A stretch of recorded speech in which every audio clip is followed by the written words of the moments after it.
Las alergias y las intolerancias son condiciones que cada día se presentan más en el mundo, sobre todo en países desarrollados.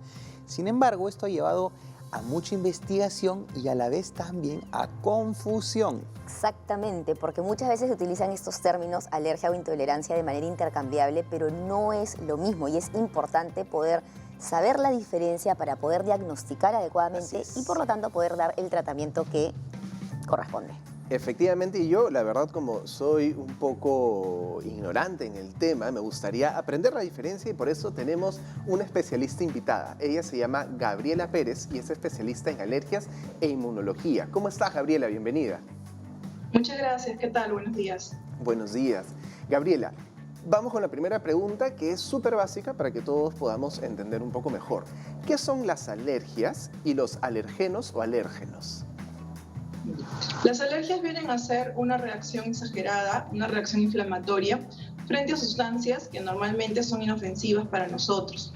Justamente estas sustancias que van a producir las alergias van a recibir el nombre de alergenos.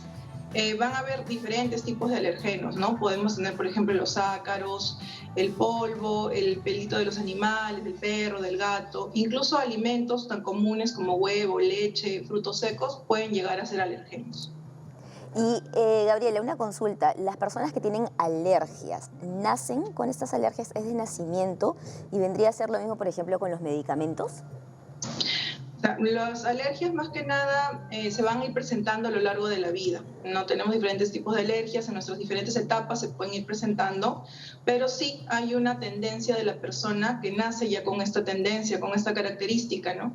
Que usualmente se denomina atopía. Una persona atópica es aquella que tiene mayor tendencia a hacer las alergias. En el caso de las alergias a medicamentos, ahí sí varía un poquito, ¿no? No necesariamente la persona atópica va a hacer más alergia a medicamentos.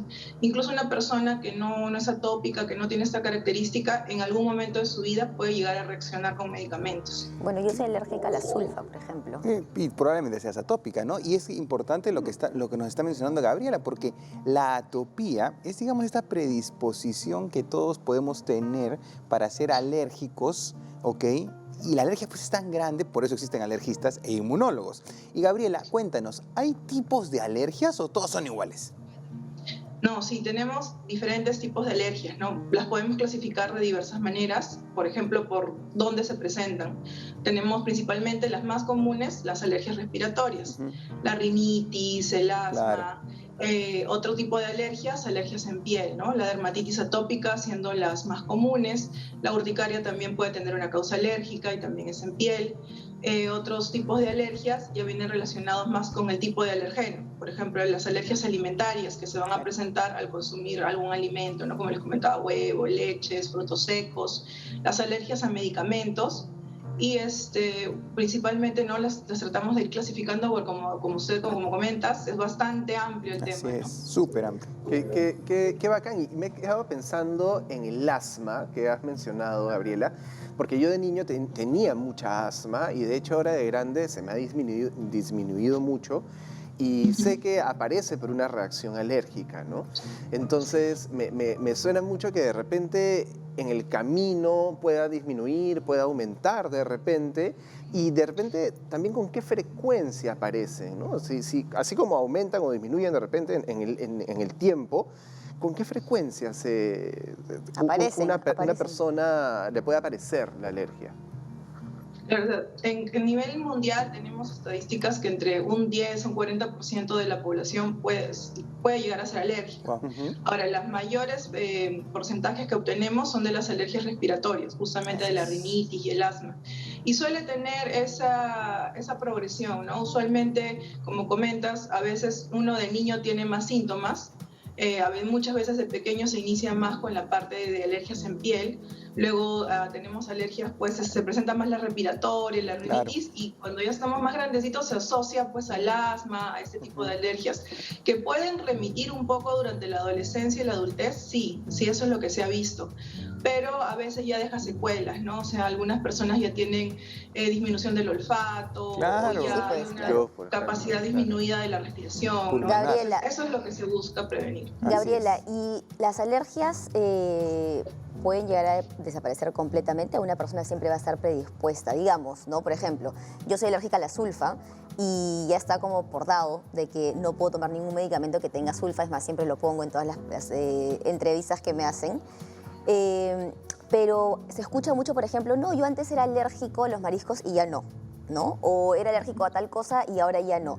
¿Desaparecen o es que nuestro sistema inmune de repente se adapta? ¿Cómo funciona? ¿Existe? Porque creo que hay un poco de, no sé si un mito, pero las alergias se logran ¿Erradicar del cuerpo? Extinguir, se iba a decir, pero erradicar.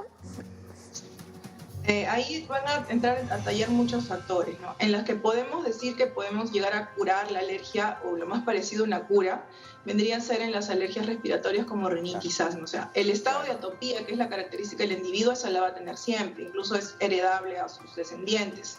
Pero, por ejemplo, en la rinitis, en el asma, si somos alérgicos a los ácaros, y esto es lo que nos causa, hay un tratamiento que se llama inmunoterapia antialérgica, conocida comúnmente como las vacunas de la alergia, que con el tiempo lo que hace es que nosotros toleremos nuestros alergenos y ya no causamos la molestia, o sea, ya no tiene los síntomas, ¿no? Es lo que es, en ese caso sí podríamos hablar de que incluso desaparecen los síntomas. En el caso de las alergias a fármacos, tenemos pues que revisar, por decir, paciente por paciente, ¿no? Cuando la reacción ha sido muy severa, se erradica completamente el medicamento y no es recomendable volverlo a tomar porque pues, puede dar una reacción anafiláctica que puede llevar incluso a la muerte, ¿no? Entonces, en casos así no se puede volver a consumir el medicamento, se buscan alternativas. Claro. Pero hay algunos medicamentos que son necesarios, ¿no? Por ejemplo, en cáncer, cosas de ese temas de enfermedades que no podemos conseguir otro medicamento, se puede llegar a hacer desensibilizaciones para que el paciente lo tolere.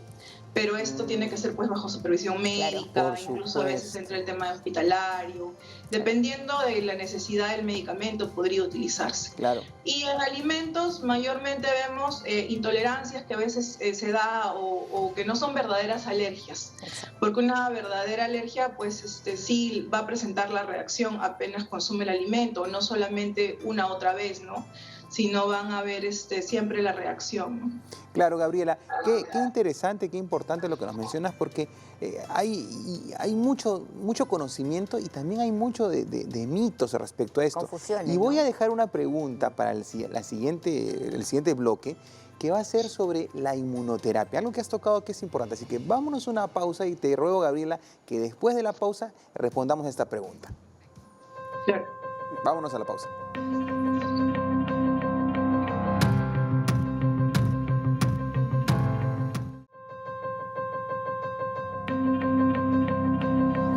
Seguimos hablando sobre intolerancias y alergias y tenemos a una especialista que es inmunóloga y alergista, Gabriela Pérez. Y yo dejé una pregunta, Gabriela, que en verdad me parece muy importante porque la mayoría de papás, yo soy pediatra, cuando los niños tienen alergias o les explicamos del asma y le decimos que es una enfermedad alérgica, inflamatoria, recurrente, pero que se puede controlar, la primera pregunta de la papá, doctor, entonces, ¿a qué es alérgico? ¿Cómo le curo la alergia? Y muchos vienen ya diciendo, ¿le tengo que poner estas vacunas? ¿En quiénes está indicada la inmunoterapia? Sí, la inmunoterapia vamos a tener que indicarle a un grupo poblacional o en pacientes específicos, ¿no? No a todos, digamos, les va a hacer el mismo efecto, no a todos va a ayudarnos. Entonces, primero que tenemos que saber a qué alergeno es el paciente alérgico. Para esto realizamos pruebas, como se conocen pues las pruebas cutáneas, como el prick test, ¿no? Que son unas gotitas que se echan en el antebrazo con los alergenos y viendo la reacción del paciente lo podemos identificar al alergeno. También hay pruebas en sangre y tenemos que tener en cuenta una cosa, ¿no? Que el niño todavía desde el que nace hasta los 5 años aún está pues en maduración, ¿no? Claro. Entonces su sistema inmunológico también está en maduración. Entonces muchas veces en bebés pequeñitos no se pueden hacer este tipo de pruebas porque no nos va a salir el alergeno, ¿no? Podemos de repente decretar que es atópico, pero decir que va a ser exactamente a tal alergeno es bastante difícil, ¿no?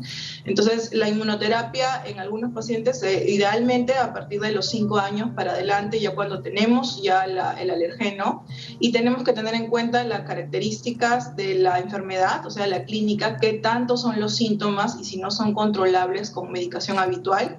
Y lo otro es qué grado de sensibilización tiene el alergeno. Claro. O sea, estos factores van a entrar en juego para saber si va a ser útil la inmunoterapia o las vacunas. Y porque además dura, perdón, un montón de tiempo dura, ¿no? Esto no es como que toma 2 días y ya está, ¿no?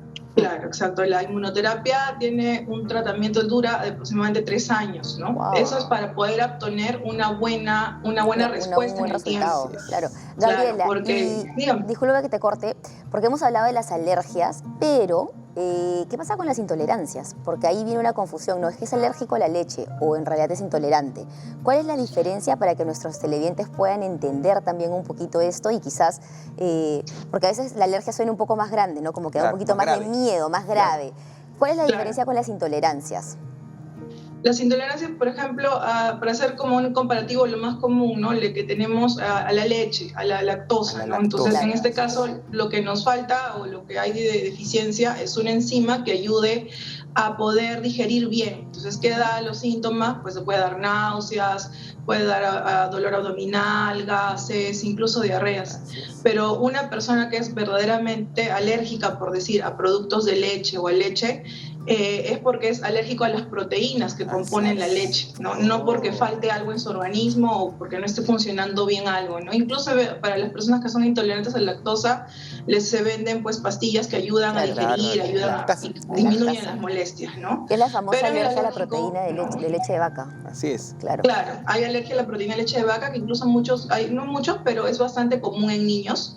Y esta alergia de la proteína de la leche de vaca pues tiene la particularidad de que hasta los 5 años tiende a remitir espontáneamente en muchos de ellos, pero hay que cuidarlos mientras tanto, ¿no? Claro. Por ejemplo, si están lactando, pues la mami no puede tomar nada de leche, tiene que hacer sus seguimientos, ¿no? Y tenemos que irlo, ahí sí al paciente le van a dar otros síntomas, ¿no? Puede tener pues incluso síntomas dérmicos, ronchas, lo que se viene a hacer eritema perioral, ¿no? Alrededor de la boquita se pone rojo cuando lacta y puede dar más síntomas, también puede dar diarreas, también puede dar vómitos, pero ahí más o menos radica la diferencia con las intolerancias, ¿no? Las intolerancias no son exactamente a la misma proteína que la persona es alérgica o al componente del alimento, ¿no? Falta algo, claro. Oye, me encanta, ¿sabes? Porque es muy interesante entender esta diferencia entre intolerancia y alergia, ¿no? Claro.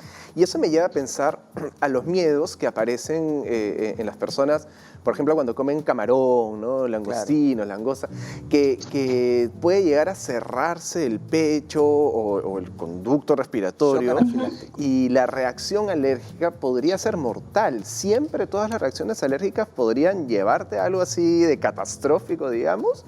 O hay grados, ¿no? O moderado, claro. De repente algo más chiquín, como ¿no? La alergia a la nariz.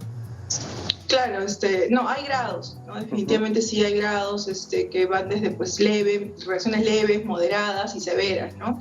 En las reacciones pues leves esperamos de repente ronchas, picazón, que la piel se ponga roja, ese tipo de reacciones, ¿no? Un poco ya más fuertes, podríamos decir, tenemos que también va a incluir el sistema respiratorio, ¿no? O sea, que va a cerrarse, como dice, se va a ver un edema de glotis, no va a poder uno respirar bien, incluso también hay síntomas digestivos que uno no los asocia mucho, pero también, ¿no? Lo que viene a ser, pues, los cólicos, a veces también puede ser relacionado con una reacción alérgica.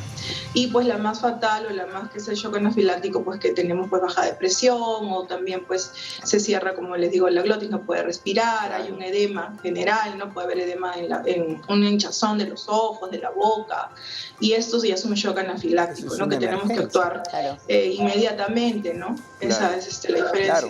Y ahí requieren pues adrenalina y otras cosas que son Sí, exacto. mucho más específicas, porque si no el paciente realmente se puede morir. Pero no todos los alimentos están asociados a shock Claro. anafiláctico, ¿no? En verdad hay mucho pan por rebanar ahí, porque en verdad es difícil entender por qué algunos sí. La mayoría pues maní, ¿no? Frutos secos, mariscos, huevo en algunos Mariscos, sí. casos, ¿no? Y lo bueno es que, como bien dijo Maca también, hay algunas que se van en el tiempo. Nadie sabe qué pasa. Claro. El sistema inmunológico es un árbol que está aprendiendo todos los días y probablemente eso Sí. pase. Y yo tenía una pregunta respecto al control. Ujú. Ya estableciste Sí. muy bien que hay niveles, ¿no es cierto? Leve, moderado, severo. Obviamente el que Exacto. tiene una reacción anafiláctica alguna vez en su vida va a tener que vivir con su adrenalina y evitar ese alimento. Pero el grueso de pacientes, que son los que no tienen shock anafiláctico, ¿qué recomendaciones les darías tú para que tengan un excelente control de sus alergias? Bueno, dependiendo del tipo de alergia, pero lo que es básico para todos es cuando ya sabemos cuál es el alergeno, la evitación del alergeno. En el caso de las alergias respiratorias, por ejemplo, que son ácaros, que de repente no podemos eliminarlos por completo, o el polvo, que es parte pues, de nuestra vida, tratar de controlar, ¿no? Disminuir un poco esas cosas. Contaminación Por interna. ejemplo, Sí, claro. No hacer tener una- tantos peluches en el cuarto, por ejemplo. Exacto, no tener alfombras. Claro. Por más que querramos a nuestros animalitos y nos han acompañado mucho durante la pandemia, tal vez no es muy recomendable que ellos duerman en el mismo ambiente y menos aún en la misma cama que la persona, ¿no? O sea, tener su lugar de cada uno, ¿no? Para que tenga su propio ambiente. Básicamente es eso, la limpieza en lo que es alimentación o alérgenos alimentarios, evitarlos. Ajá. Y de todas maneras hay ciertas sustancias que van a aumentar nuestros niveles de alergia, ¿no? O sea, como les comentaba, es una inflamación. Entonces, si les ponemos alimentos que tienen muchos conservantes, muchos colorantes, cosas que no son naturales, eso aumenta mucho, ¿no? Y tiene bastante que ver también en este contexto la obesidad o el aumento Por de peso, ¿no? supuesto. Porque Claro, si son sí, inflamados. tenemos niños pues que lamentablemente pues con toda esta alimentación y con el encierro pues han aumentado de peso, no se puede controlar y mayormente ellos son los que vienen con más síntomas a consulta, ¿no? Entonces también hay que controlar ese tema, ¿no? El peso, la alimentación y ciertos alimentos que de repente cuando estamos exacerbados o en una exacerbación alérgica con algún cuadro pues de muchos síntomas, evitar consumir muy seguido, como por ejemplo a veces los cítricos, que pueden ayudar, no es que uno sea alérgico al limón o que uno le diga no, sino que en ese momento Claro. son alimentos Podría que ayudan ayudar, a liberar claro. las sustancias que dan alergia, entonces tratar de eliminarlos por un tiempo o disminuirlos y luego volver a Y nuestra ahí poco a dieta, poco ¿no? ir reintroduciéndolos para ver si es que Exacto. efectivamente sigue habiendo esta reacción alérgica. Gabriela, muchísimas gracias por toda la información que nos has dado, de verdad que muy valiosa y hemos podido definitivamente entender un poquito más de qué va este tema entre alergias, intolerancias y qué debemos hacer si es que sospechamos o hemos visto que ya seamos nosotros o algún familiar tiene alguna de estas condiciones. Muchas gracias a ustedes también por la invitación. Muy bien. Buenísimo. Gracias, Gabriel. Qué interesante. Yo Sí. soy alérgica a la sulfa, ¿sabes? Y me dieron 3 veces sulfa No. y para probar, ¿no? Y no, Claro, no procede. nada, cero. No procede. No procede. Claro. Bueno, lo bueno es que- es súper riesgoso lo de la sulfa, ¿no? Sí, pero lo bueno es que como es un antibiótico que en verdad no es el gran grupo de Sí. los antibióticos, tienes otros. El problema es cuando eres alérgico pues a la penicilina, Claro, ¿no? o sea, yo nunca he y tienes una tenido- familia inmensa de penicilinas, entonces Sí. pucha, dices, O sea, nunca he tenido algún problema de que haya, porque eres alérgica a la sulfa, entonces no puedes recibir tratamiento, no. Pero Así es. existen otras que, claro, como o la lo a los penicilina. antiinflamatorios, ¿no? No esteroideo, Yo, ¿no? A yo los tengo pacientes que AINES. son alérgicos A a los los AINES. antiinflamatorios no esteroideos, o sea, todos los antiinflamatorios y al paracetamol. Claro, ¿qué Entonces le te das? imaginas qué pueden tomar. Exacto. Claro. Nada. Manzanilla Sí, y- nomás. Terrible, ¿no? Porque Te claro, sobas, lo, te lo sobas. que queda, lo que queda ya es codeína, pero ya pues estás hablando de ligas mayores, ¿no? Sí. Entonces, Claro. bueno, pero así es, pues, ¿no? Así que vámonos a una pausa para que nuestro sistema inmunológico descanse un ratito y no se vuelva alérgico a nada. Y seguimos después de la pausa conversando sobre las alergias y las intolerancias. No se vayan.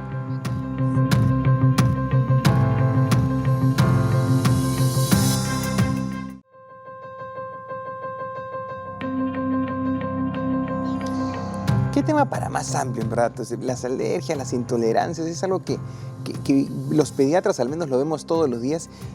La confusión y tomar el tiempo de explicarle a la mamá que no es alérgico, que es intolerante, cuesta varias citas. Sí, no, y también desde niños hasta pacientes ya adultos que me ha Claro. tocado ver que incluso muchas veces el paciente no es muy consciente, siente de que algo le cae mal, Ujú. pero no sabe muy bien qué es, ¿no? Y entonces ahí es donde empezamos a hablar que podría haber quizás una intolerancia a algún alimento, y ahí viene un tema, una terapia nutricional para poder identificar si es que efectivamente hay algo ahí, ¿no? Aparte de que hay también exámenes bioquímicos que se pueden hacer. A mí me gustaría saber a qué soy intolerante o alérgico, pero con mayor detenimiento, ¿no? Y además me gustaría saber, mucho más objetivo, de repente Roberto me puedes ayudar con esto, en qué es ser alérgico y qué es ser intolerante. ¿Cuál es la respuesta del cuerpo en ambos casos? Mira, voy a coger la primera parte de la pregunta que hiciste para explicarte qué es alergia y qué es intolerancia. Ya lo hemos visto durante la entrevista, sin embargo tú has dicho, me encantaría saber a qué soy intolerante o alérgico. El mundo moderno avanza cada día y la medicina también, y de hecho ya hay exámenes que te permiten analizar genéticamente a qué eres intolerante. Es más, al final, como siempre hablamos en este programa, todo se resume en nuestro intestino, ¿no? Nuestro intestino, que está lleno de bacterias preciosas llamadas, cuando esas bacterias preciosas llamadas no son las buenas, genera lo que se llama leaky gut, que es el intestino permeable. Y esa permeabilidad activa genes que tú los tienes, solamente que están durmiendo, para crear intolerancias a ciertos alimentos, a ciertas proteínas. Y ahora ya existen análisis que te permiten analizar la microbiota intestinal, analizar qué genes están involucrados y ver qué bacterias son más predominantes para que tú seas más susceptible a cierta intolerancia al gluten, porque no es que todos los intolerantes al gluten son celíacos. Y lo mismo pasa con la alergia, ¿no? Entonces, alergia es, digamos que, la punta del iceberg. Y en esa punta del iceberg hay alergia mediada por inmunoglobulina E, que es la inmunoglobulina que causa el shock anafiláctico, se te cierra el pecho, los ojos, etc., y mediada por otros mediadores inmunológicos. En ese campo, la medicina está cada día aprendiendo más. Hay un montón, enterocolitis eosinofílica, etcétera, etcétera, ¿no? Y vienen las intolerancias. Yo soy intolerante a una proteína, soy intolerante a un compuesto de una proteína, soy intolerante al producto de degradación de esa proteína, y eso da todos los síntomas. Entonces, al final, la dieta de eliminación para ir probando nuevos alimentos y reintroduciéndolos, y los exámenes tienen que ir de la mano. Por eso no existe una única fórmula para ello. Hay que personalizar al paciente, y para eso existen estas pruebas de análisis de la microbiota. Wow, oye, escúchame, hace un ratito hablaste sobre las intolerancias y los alimentos, lo cual me lleva a chapar esa parte de la pregunta y lanzarse la maca. ¿Cuáles son los alimentos más frecuentes a lo que las personas son intolerantes? En realidad no pasa por una cuestión de a qué alimento, sino que a compuesto del alimento. Y en este caso, por ejemplo, tenemos lo que comentaba Roberto de las intolerancias. Sí puede ser a las proteínas, pero también podría ser a los carbohidratos. En este caso a la lactosa, que es este carbohidrato simple, es un disacárido, que muchas personas dicen, tengo intolerancia a la leche. En realidad lo que tienes es una intolerancia a la lactosa. Y lo que quiere decir esto es que tienes deficiencia o te falta la producción de la lactasa, que la lactasa es una enzima específica para poder degradar justamente o digerir a la lactosa. Y justo te comentaba, estaba viendo un documental hace poco de por qué en ciertas partes del mundo existe una mayor prevalencia de intolerancia a la lactosa, y tiene que ver mucho con el desarrollo de cómo ha ido evolucionando, por ejemplo, la ganadería. Claro. Mostraron un mapa del mundo y mostraron que los países con más frío, nórdicos, por ejemplo, en Dinamarca existe solamente el 2% de la población es intolerante a la lactosa, mientras que en países, en el África, por ejemplo, casi el 100% de la población es intolerante. ¿Qué es lo que pasa? Que tú naces con esta lactasa para poder digerir la leche materna, pero vas creciendo y como no estamos expuestos al consumo de leche, esa lactasa se va durmiendo. Entonces, si no vives en un país ganadero donde se produce, hay un consumo de leche, se va degradando justamente, se va perdiendo esa concentración de lactasa, y es lo que le pasa a muchas personas que deciden de repente optar por dejar de tomar o consumir lácteos y nunca fueron intolerantes, solamente que la enzima está dormida. Vuelven a introducirlos poco a poco y esta producción, por una adaptación genética, vuelve a producirse esta enzima. Entonces es bien curioso porque, como decía Roberto, no hay como una ley, ¿no? No hay una regla específica para todos, sino depende de cada persona y cómo vas evolucionando. Claro, es una enzima inducible. La lactasa es una enzima inducible. Y lo que dice Maca es cierto, ¿no? Entonces, si hay mucha exposición, vas a mantenerla. Pero también nos lleva al otro lado, ¿no? La naturaleza es muy sabia.